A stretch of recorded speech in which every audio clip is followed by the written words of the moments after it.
Hey Thumpers, welcome back to another trailer reaction from Hyper RPG. It is Super Bowl Sunday, which means we got plenty of trailers to get through. We are doing the trailer reaction for Mission Impossible Fallout. Are you guys big fans of the Mission Impossible series? I actually really am. I really am. I do. I think like the last two have been great. I actually really loved Ghost Protocol. And there's a problem with putting those little oh my god, words colons and then titles. I don't remember. If you ask me what the Resident Evil movies are called after the first Resident Evil, couldn't tell you. Don't know their order. I know there's a desert one. Rogue Nation. Now I talked myself into remembering it. Yeah. Ghost Protocol and Rogue Nation I loved. I think there's great moments in part 3. The De Palma one is such a different film. Like it's such a quote unquote serious spy movie for the 90s. But I like that one a lot. In fact, the only one I really don't like is part 2. And I know I'm kind of an outlier on this. I'm not big on part 3. There's things I love about it. I think Philip Seymour Hoffman's great. But there's a lot in part 3 that for those of you, if you didn't just watch our Han Solo take, you go watch that. There's a little bit of that for me in part 3. I'm like, I don't need to see Ethan Hunt's boring ass beige house. Let's get him on a mission. This is his wife. I don't care. That would be like if you went. I mean, obviously, like Skyfall was a little bit of a different scenario because it was like, oh, James Bond going back to this like creepy ass mansion, and it had to do with the story. It had to do with the story, but it would be as if they were like, here we are at James Bond's flat in London. Like, what? Right? You'd be like, I'm fucking bored. But there's a lot in part 3, but I think this is what's different about this one. This is the first time in a Mission Impossible series a director's returned. Yes, Christopher McQuarrie. And I loved Rogue Nation. I'm a little kind of disappointed in that because I liked that each Mission Impossible had film a different director, and it was so much that director's style too. Like it never felt like a gun for hire film. Like Brian De Palma's film is a Brian De Palma film through and through. It's filmed like one. John Woo's movies got doves and the double guns and all that stuff. JJ's film is like a JJ film.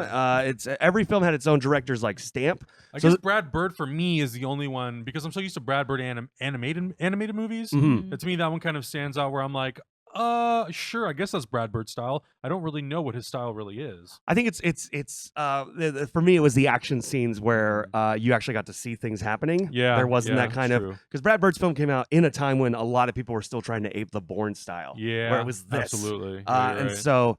But yeah, and also Tom Cruise deciding that he's still gonna be Jackie Chan like in his 50s, where he's like, I'm doing all the stuff, breaking his legs. Sure. But where are you at on the series, Emma? I've seen him. Cool. No, I like Mission Impossible just fine. And I think it was one of those things where I agree with you that I enjoyed the first one and the second one felt a little like okay, but then it was a weird situation where in a series managed to sort of revive itself later on and become fun after a slump early on. I have a real soft spot for the first. A lot of people don't like the first one. I actually really like it, and I think a part of it is also because it takes place in Prague, which is where my family's from, so I have a soft spot for it. But I sort of feel the same way about the John Woo movie. It definitely dips down hard, and then it took him a good 5-6 years before Tom Cruise saw some of JJ's work on television and was like, oh, maybe this guy can do this movie. And that's JJ's first feature film, which is directing at least, which is pretty great.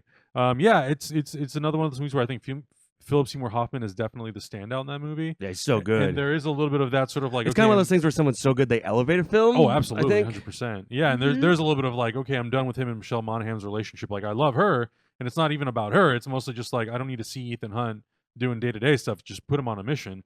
And I think that's what Ghost Protocol and Rogue Nation have done so well is they sort of just go back to like, let's be about the mission. And also it's worth noting that Rebecca Ferguson is the first female character to ever return in a Mission Impossible movie. Yeah. She was absolutely the standout of Rogue Nation in my opinion. I thought she was so great. And I always like too is like the films always have like there's the big action sequences people remember, but I think there's also great little sequences within the films as well. Oh yeah. The opera scene from the last film I think is great. So good.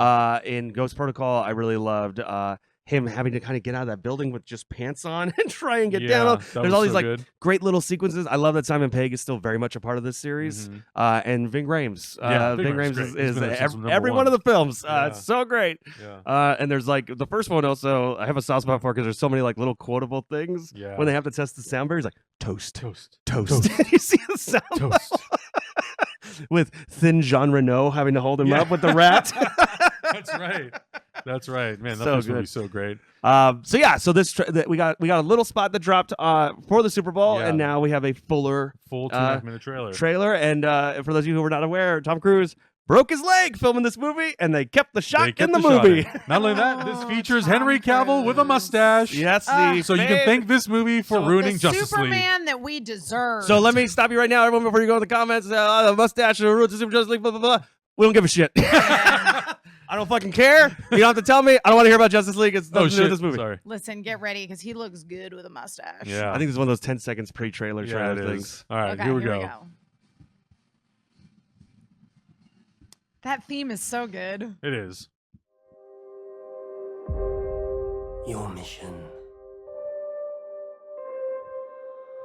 Should you choose to accept it? I wonder, did you ever choose not to? The end you always feared is coming. And the blood will be on your hands. Villain from the last one. The fallout of all your good intentions. You had a terrible choice to make in Berlin. One life over millions.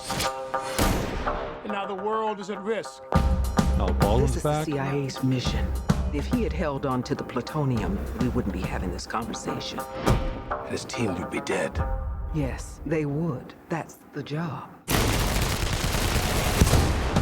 Down with the victim. We both know you need them. You're stuck in the middle of all irrelevance. You don't understand what you're involved in.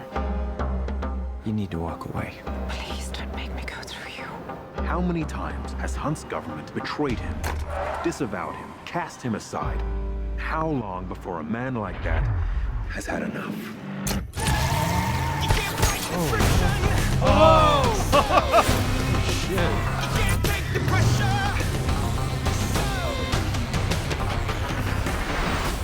Ethan, that's not who we are.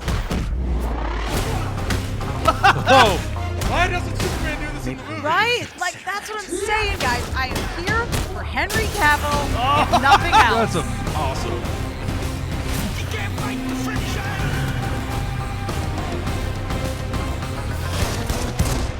So, how is he? Hell, you know. Same old Ethan.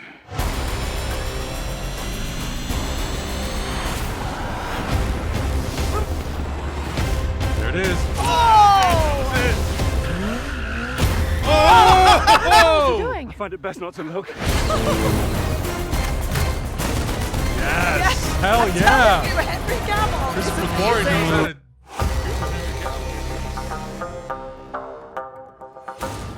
I'm yes. all about it. I'm Oh, all man. about it. Listen, I am in. I'm telling you guys, like, Henry Cavill in this trailer is everything. It just brings me back to the Henry Cavill that I loved in the first place, which was Henry Tudors? Cavill as and freaking Tudors Yeah. as like Henry VIII's shitty friend. Like, yes. Yeah. In. Yeah, there's a lot of kind of continuation crossover from the last movie, which that's another thing that Mission Mhm. Impossible doesn't normally do. This sort of Yeah, feels they like all stand alone pretty well. this sort of feels like what they did with Skyfall going Sure. into Spectre, Mm. which there's a lot of crossover, and it's even Sam Mendes coming back. So my hope is that this doesn't sort of suffer the same fate as that movie, because to Right. me, Spectre was sort of a disappointment considering how good I thought Skyfall was. Oh. But I mean, based on this trailer alone, I mean, I think this looks so good. And also, Jeremy Renner is not in this movie, which I completely forgot. Oh, Yeah, he was busy filming, I think, Yeah. Avengers at this Yeah, point. he couldn't. Yeah. He couldn't do it because of Avengers: Infinity War, I'm which sorry, I think they is couldn't probably just like Photoshop him into this, like Right, they Photoshopped right. out I Henry know. Cavill's mustache. exactly right.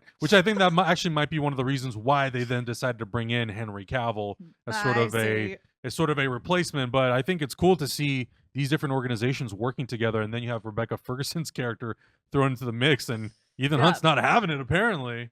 'Cause Yeah. holy shit. This looks super stylish, Really, yeah. which I'm excited about. Stylish in a different way than another Henry Cavill movie, Man from U.N.C.L.E., which kind of Yes. had that kind of postcardy feel to it, because that's something Yeah. Guy Ritchie tends to do. Mhm. This doesn't feel that way. This kind of has, it does feel like an updated 90s thriller kind of Yeah.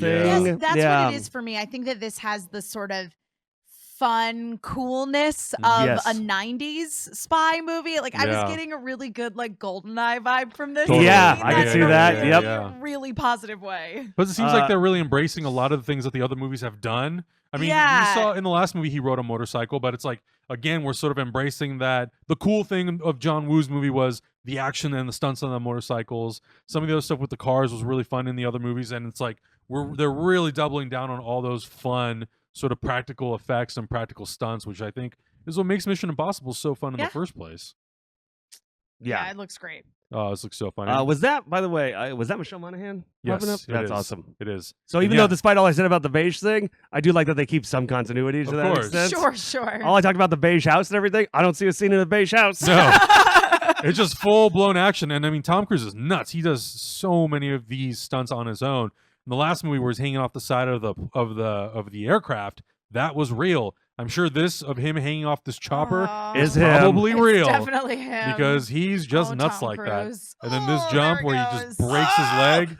Yeah, if you should go Google search it. I think he does an interview with Graham Norton. Graham Norton. He does an Yeah. interview with Graham Norton. They talk about how he broke his leg, and they show the raw material of him jumping from one side of the building to the other. And at the very end, being the badass that he is, he just gets up and just sort of like wobbles his way off the roof. And Oh, Tom I mean, Yo, it's insane. I got bad knees from working at a grocery store for 9 years. Like they just sometimes can just hurt, just not doing anything. Just I wake up in the middle of the night in terrible knee pain. Anytime I watch something in a movie with legs, I'm like, no! Oh God! Yeah. No, but I'm super excited for this movie. Every time a Mission Impossible movie comes out, it's not a movie. It's not a movie series that I forget is active and always making movies, but it is one that sort of gets drowned out by all the other big temple Well, superhero it feels movies. Sure, I agree. It feels similar to kind of like the Planet of the Apes trilogy we just had. Exactly. It's like they're stealth amazing, but people Yes. forget about them Yes. until the Right. trailers come out, and Yeah. everyone's like, "Oh yeah!" That's this year? Yeah. Yeah, I agree. I agree. I think that's a very accurate assessment, Cam. Yeah. So I'll be seeing this. I'm super excited. Yeah, I wanna see this Maybe too. I'll go see. Maybe I'll go to the Vista Theater because that's where I saw the last one, and that was a great experience. Yeah. Yeah. I would actually like to do a marathon of some kind and watch them all. Ooh, There's only what, 4 or 5 of them? five. Five. now. Because this is 6. Yep. Yep. So I might have to dip out during part 2. Yeah. Yeah. Go get some lunch and then come back. That's lunchtime. Lunchtime is part 2. But yeah, it looks great. Can't wait. Emma, where can everybody find you on the internet? You can find me on Twitter and Instagram at my name, Emma Fife, and I have a Facebook page that you can like. It's also Emma Fife. There you go. You can find me on Twitter.com/Jurassic Alien. You'll see me promoting all kinds of things there. Cineverse, the photos. Kaiju, be quiet! We're talking about Mission Impossible Kaiju! You can go all those places. And you just find me at Adam Havoc, and of course here at Hyper RPG on Cineverse and on Hyper Heroes every week. Make sure you guys subscribe for all the latest videos, and we'll catch you in the next reaction.